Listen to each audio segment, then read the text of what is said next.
Deep in Wales's long memory is a history of violence and bloody curses, where the deeds of noblemen and warrior princes come back to haunt the living world.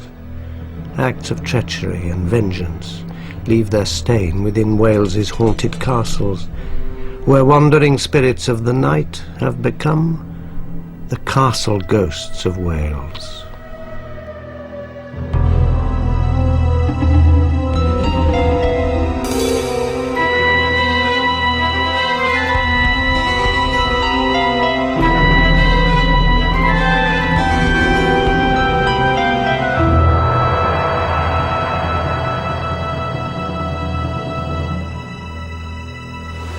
To the innocent eye, Wales is a glorious country, a peaceful, lovely land.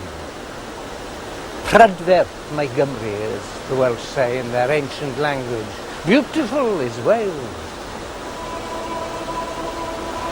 But things are not always what they seem. Look a little closer and you will find a darker side to this country, where you cannot always trust in appearances.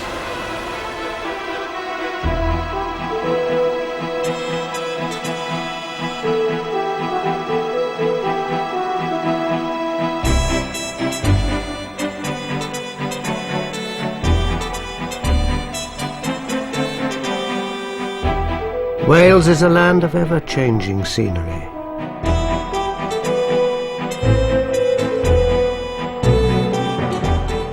Stark, bare mountains give way to soft valleys that glisten under the rain. Water is everywhere in this rainy country.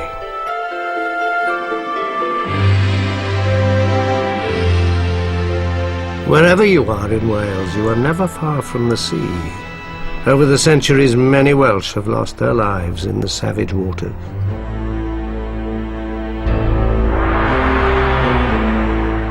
Each breaking wave is said to be the spirit of some poor drowned soul come back to haunt the living.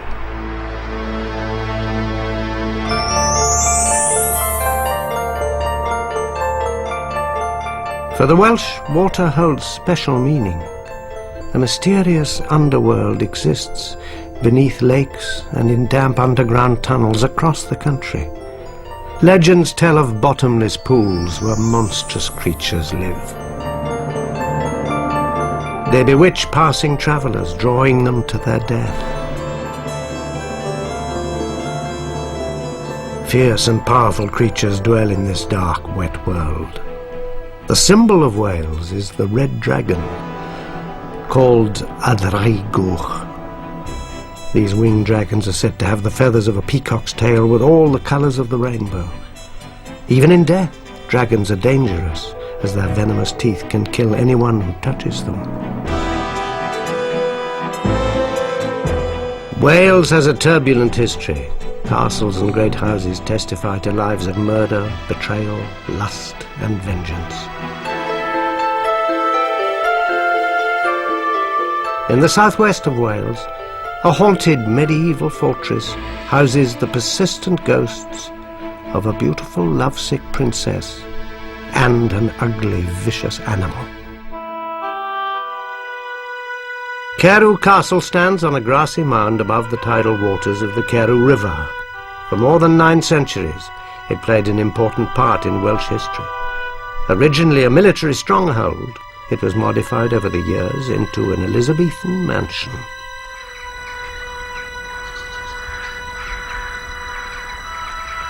Now an elegant ruin, Carew appears empty, but eerie, inhuman cries are often heard at the castle. And the figure of a woman dressed in white continues to haunt Carew's dark corridors.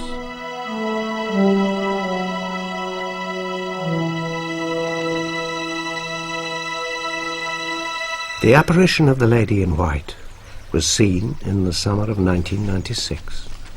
A local scientist, Angela Ferguson, was researching the activities of a bat colony at the castle.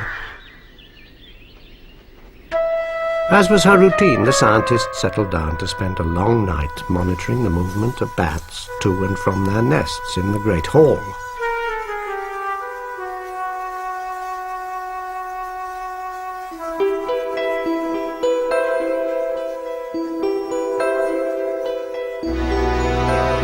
She had been working for several hours when she glimpsed a shape above her head.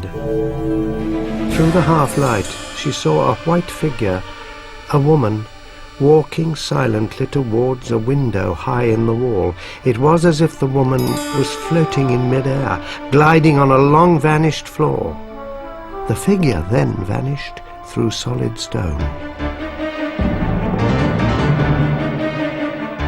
Although shaken by the apparition, the scientist noted everything she witnessed.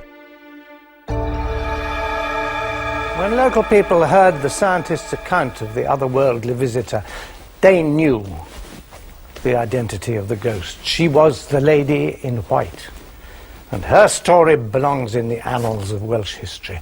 Her name was Princess Nest, one of Wales's most vibrant characters. Nest first came to this castle as a young bride, but her restless ghost searches for a man who was not her husband. In the year 1100, Wales was still mainly ruled by Welsh princes. But the Normans, having invaded and conquered England, had also settled into many parts of Wales. The young princess, Nest, was given in political marriage to an Anglo-Norman, Gerald of Windsor.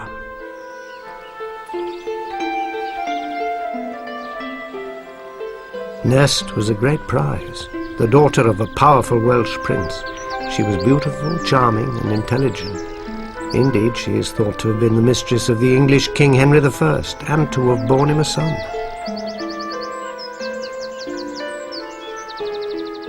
As part of her dowry, Nest brought her husband Gerald lands at Carew.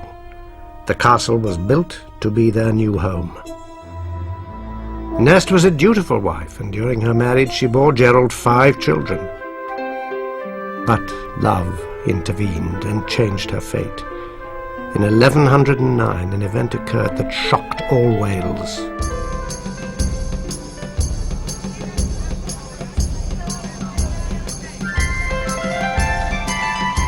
Nest had a cousin, Owain, the son of a prince.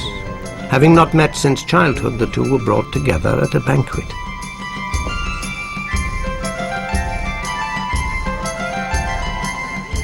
Owain was captivated by her charm and beauty, and she likewise enjoyed her cousin's company.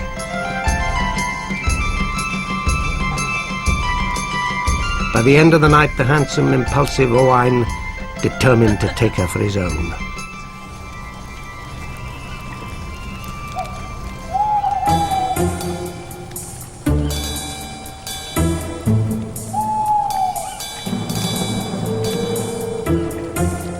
Late one night, Owain entered the castle with several companions.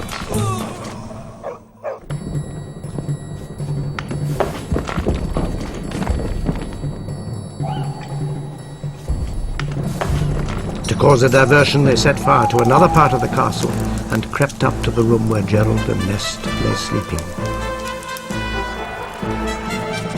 Gerald and Nest heard the commotion and feared it was an attempt to kill Gerald. Nest helped her husband to escape. When Owain entered the room, he found Nest alone and carried her away. The Welsh were scandalized by the fate of the abducted princess. They thought she had certainly been violently kidnapped and raped. The country was thrown into turmoil. But history records the princess was a willing prisoner. During her 2 years with the young Owain, she bore him 2 children. Their initial attraction had turned to love. Gerald's honour had to be avenged. The wrath of barons, princes, and the king himself fell on the heads of Owain's clan, and in the bloody conflicts that followed, Owain's father was killed, and the hot-headed Owain himself fled to Ireland. Nest was returned to her husband and family. Gerald's wife once more, Nest resumed her life at Carew.